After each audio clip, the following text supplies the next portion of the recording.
திருச்செந்தூர் நாழிக்கிணறு தீர்த்தம் பற்றி தெரியுமா? முருகப்பெருமான் சூரபத்மனை சம்ஹாரம் செய்த பிறகு அதன் பாவங்கள் நீங்குவதற்காக கடற்கரையில் 5 லிங்கங்களை வைத்து வழிபாடு செய்கிறார். சிவபூஜை செய்வதற்கு முன்னாடி நீராட வேண்டும் என்று தன் கையில் இருக்கும் வேலை வைத்து ஒரு இடத்துல குத்தினாரு. அந்த இடத்துல நீர் பீரிட்டு வெளிவந்தது. அந்த தீர்த்தம் தான் நாழிக்கிணறு தீர்த்தம்.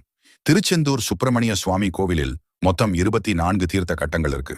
இதில் 22 தீர்த்தங்கள் கடலின் உட்பகுதி பாறைகளுக்கு நடுவே இருக்கிறது. வதனாரம்ப தீர்த்தம் என்கிற தீர்த்தம் மூலவருக்கு நேர் எதிரே கடலில் அமைந்துள்ளது. உட்கிற பாண்டியனின் மகள் இந்த தீர்த்தத்தில் நீராடி தன்னுடைய குதிரை முகம் மாறி மனித முகம் பெற்றாள் என்று புராணம் கூறுகிறது. இந்த வதனாரம்ப தீர்த்தத்தில் நீராடுவது மிகவும் ஆபத்தானது.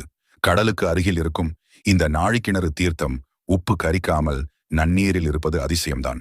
சூரனை சம்ஹாரம் செய்த பாவம் நீங்கவும் தன் படை வீரர்களின் தாகம் தீர்க்கவும் முருகப்பெருமானே உருவாக்கிய தீர்த்தம்தான்